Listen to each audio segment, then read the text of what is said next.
people, how you doing? I hope you're having a goddamn great day!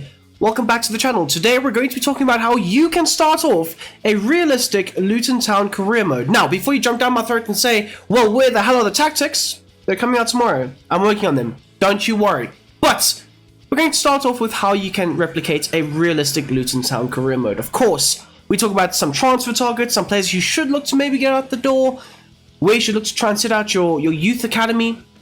And of course, Luton Town Kenilworth Road isn't in the game, although it should be, but it's not. But it should be. Anyway, point is though, it's not in the game. But at the same time, in 2026, they are moving to a new stadium, Power Courts. So we will be talking about that as well, how you can replicate a realistic version of what that might look like. So, if you can, hit that like button, subscribe, and let's hop on straight into the goddamn video. Okay guys, so taking a look at the team as a whole, starting off with the goalkeepers, Tim Krul and Kaminsky. They're solid, don't get me wrong, 74 and 73, but at the same time, look at the ages, 35, 30, and of course, Shea is 32. So maybe looking for a better goalkeeper could be a better option going forward. Maybe a younger one as well, maybe one that can potentially grow with the side as you progress. That player will obviously level up in terms of overalls. But for the time being, I think Kaminsky's a solid option as your number one. But again, looking for a better option is more advisable. As for the left wing back area, we've got the likes of Amari Bell, who can also play as a centre back. We've got Elfie Doherty as well as Ryan Giles. Convert him into a left wing back so he suits the system of play. But a very solid left wing back area. I don't think there's any changes needed. I think for the likes of Joe Johnson, loan him out, get him some game time, get him some experience, and then maybe bring him back for later on down the line. As for your centre-back departments, now, just have a look at these overalls. 68, 74, 70, 71, 70, 70. You definitely need to bring in somebody that is of better quality. I mean, Tom Lockyer, being the highest rated centre-back in the club, needs to be improved upon. Maybe looking to shift out the likes of Potts, the likes of Reece Burke. I would say Anderson, because he's 25, you can probably grow a little bit more, as well as the likes of Tayden Mengi, sorry. He can also grow a lot more. Osho, maybe. I don't know. He could be a solid option going forward. But definitely looking to bring in somebody of better quality for this backline to try and help lead the backline in the defensive situations can go a long way in, one, you keeping clean sheets, and two, you being much happier with your career mode. But anyways, moving on though to the right wing back area. Now this is a very short area in the team. We've got Elliot Thorpe, who I've put on the transfer list. Maybe look to extend his contract and then loan him out. And then we've got the likes of Issa Kabore. Now I do know that Ogbene can play as a right wing back, but he's more naturally an attacking wider midfielder. So therefore, Issa Kabore is the only real recognized right back / right wing back. So therefore, looking to bring in potentially another option, maybe a better option, I don't know, 73 overall on loan from Man City, maybe even looking to make that deal a permanent one. I think he fits the side very well. He's got a real face as well, and to be honest, I used him for a personal Schalke career mode, and that man was flying up and down the right wing area like a madman. So I think he's a very solid option to maybe build a defense with. But again, looking for either a rotational piece, or maybe making him a rotational option and bringing in a starter could go a long way with, one, showing up your defense, and two, making sure that you're happy with your career mode. Into the midfield, we've got the likes of Nakamba, recently signed on a permanence from Aston Villa. We've got Lakonga on loan from Arsenal, and then we've got a whole host of other players like Ross Barkley, Mpanzu, as well as Clark, who does play further forward sometimes, and then of course Berry. Again, it's a very thin midfield. Nakamba and Lakonga being your only real recognized DMs does hurt the team a bit, so maybe looking to improve upon them and bring in slightly better could be an option. But again, you have a very limited budget. I think it's around 21 million pounds, which is not a lot.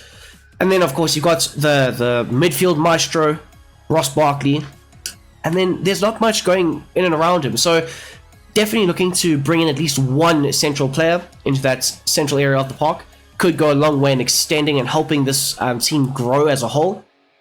And definitely looking to extend the likes of Ross Barkley. I think that's something that if Luton Town do stay up this season, they'll be looking to do. As for your forwards or your wider midfielders and so on, the likes of Townsend does play just in behind the striker. Ogbene, we have mentioned, he can fill in as that right wing back or potentially play the same role as Townsend just in behind the striker. Chong as well, very solid, very effective players. And again, 23, 26, 31 of course, but I don't really think that these are must-need replacement areas, if that makes sense.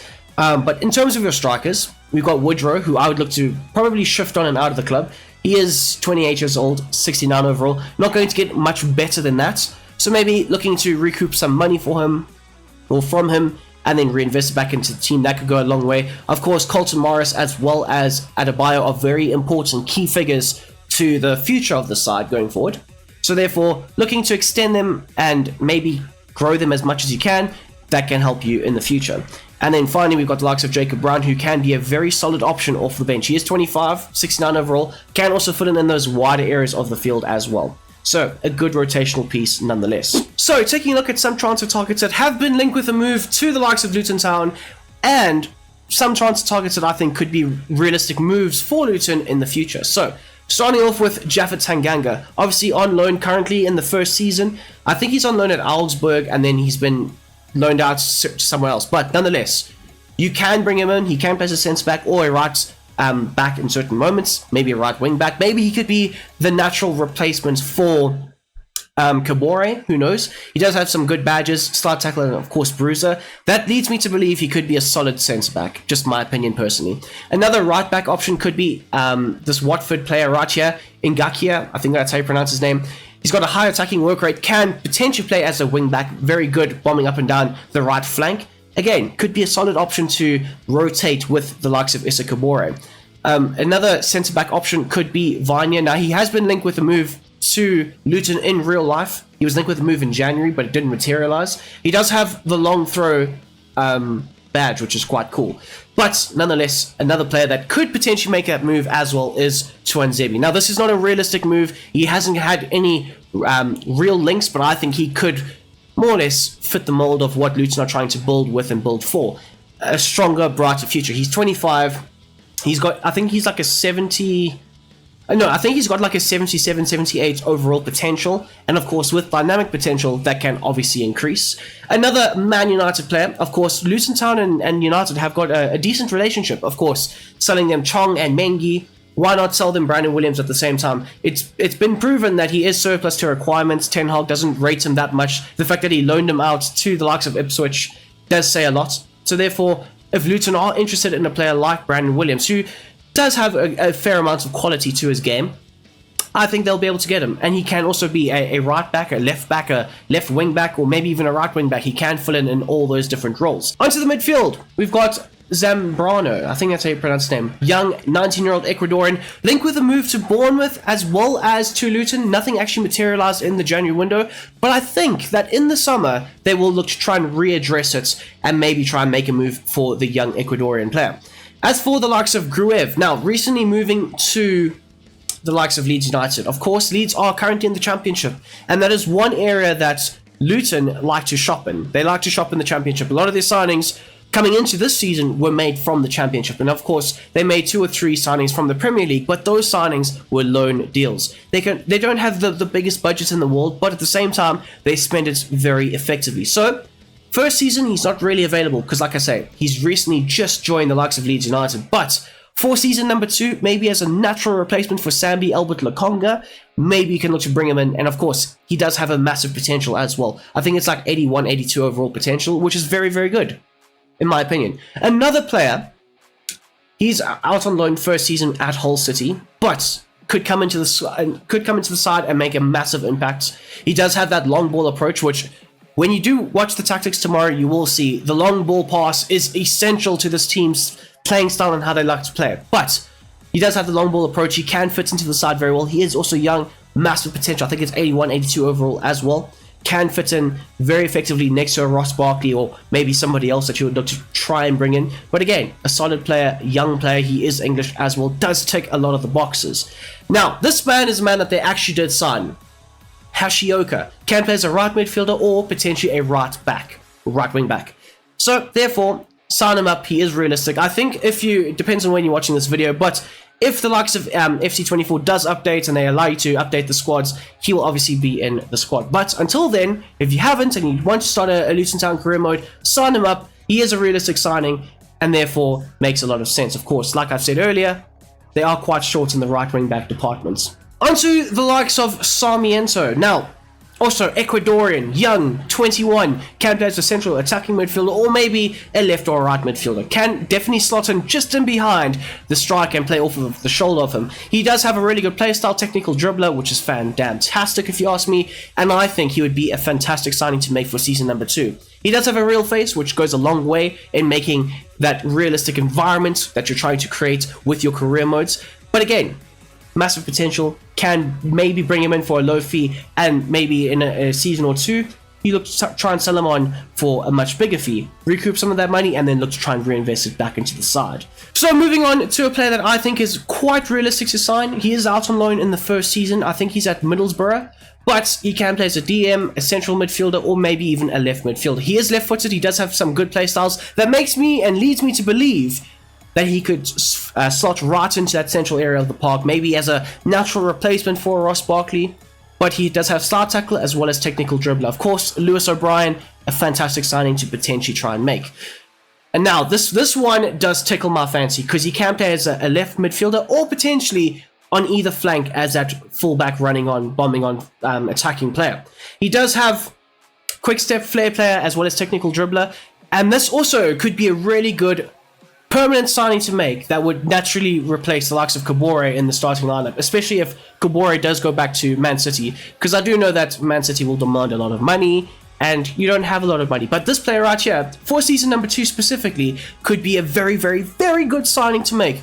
Of course, recently signing for Plymouth, but I think you can sign him for around 3 to 4 million, which again does fit into the realistic category of Luton Town and who they look to try and sign in the price tags of those players. Another championship player that is doing very well this season for a high-flying Hull City is the likes of Jaden Philogene. Of course, can play just in behind the striker, can fit into that Andros Townsend role just in behind the centre forward, can play off the shoulder of him as well, is very quick, very pacey, good attacking work rate, does have a good strong weak foot, which means he can play off of the left or the right, as well as technical dribbler and flair player. He could be a key figure in this team for its future. So taking a look at the youth academy. Now, I did do some research and a lot of the players are from England, right? A lot of the players in their under 18s and so on are from in and around the Luton area as well as the London area. So therefore, I would say probably scout in England for the first 2 or 3 seasons and then look to try and extend that into the neighbouring countries,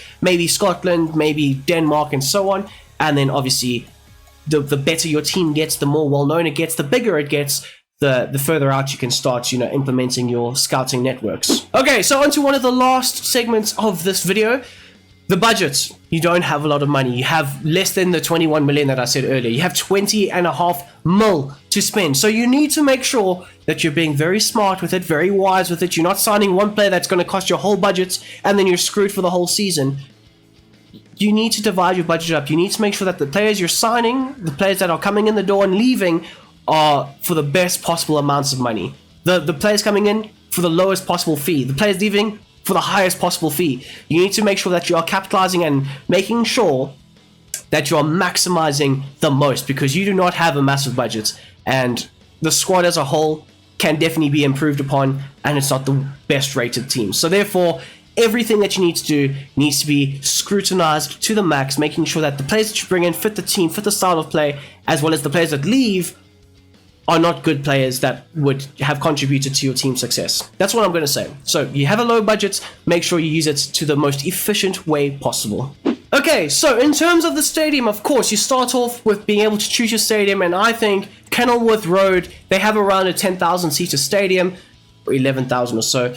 But Kenilworth Road, I've gone with Town Park to be that stadium to start off with. But in 2026, there is news that Luton Town will be moving to the Power Courts. That's their new stadium. So in 2026, so that would be around season 3, season 4 of your career mode. So therefore, I think the best stadium that replicates what Power Courts is set up to look like is Moulton Road. Now essentially you can go ahead, select that, and then rename it Moulton Road and whatnot. And it's, again, that will increase their stadium capacity from around 10 or 11,000 to around 19 to 20,000 people, which is still not that much, but it's a massive improvement for Luton Town.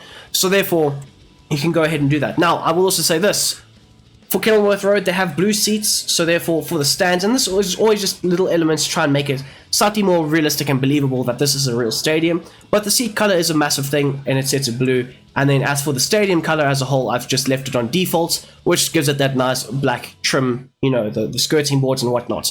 But yes, that is how I would replicate Kenilworth Road, as well as in 2026, you make the move to the new stadium in Power Court. So there you have it, people. That is how I would replicate a realistic Luton Town career mode startup. If you have enjoyed this video, as always, hit that like button down below, subscribe if you are new, and these tactics that are right here on the screen will be out tomorrow. So, enjoy, and I'll see you then.